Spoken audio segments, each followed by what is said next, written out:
dari gunung ini, dari gunung Cadas ini. Nah, ini Cadas nih, banyak batu-batunya. Cadas.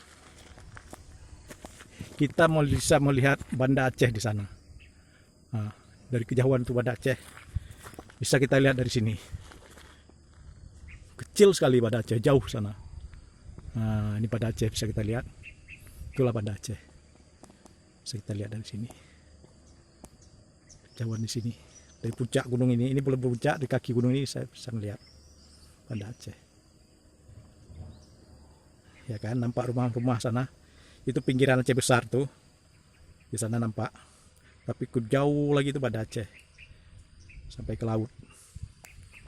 Semuanya bisa dilihat dari gunung ini. Nah, dari gunung ini yang sekarang berbatu-batu Cadas sudah kering. Nah, batu-batu cacat tinggal batunya, gunung-gunung tinggal batunya sudah diambil. Tanah-tanahnya dipakai untuk bahan konstruksi di Banda Aceh dan Aceh Besar. Nah, ini dia di sana tuh lagi diambil dengan alat berat tanah-tanahnya. Ini juga sudah digunakan alat berat untuk mengambil tanah-tanahnya. Nah,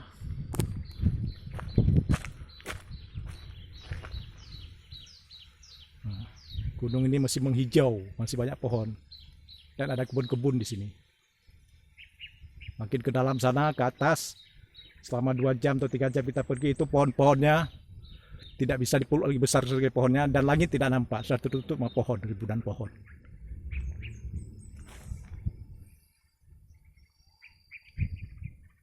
Nah, kita melihat Banda Aceh yang jauh di sana. Nah, rumah-rumah penduduk nampak dari sini tapi jauh sekali. Nah, nampak dia di jauh. Nah, di sini juga ada kebun pinang, kebun masyarakat karena ini masih di bawah gunung, masih terjangkau, masih bisa dijalani oleh kendaraan masih bisa kemari.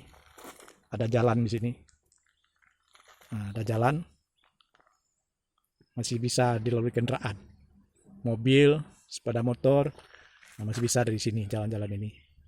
Ini jalan nih yang menuju ke perkampungan nih. Kalau kita mau kembali di jalan sini.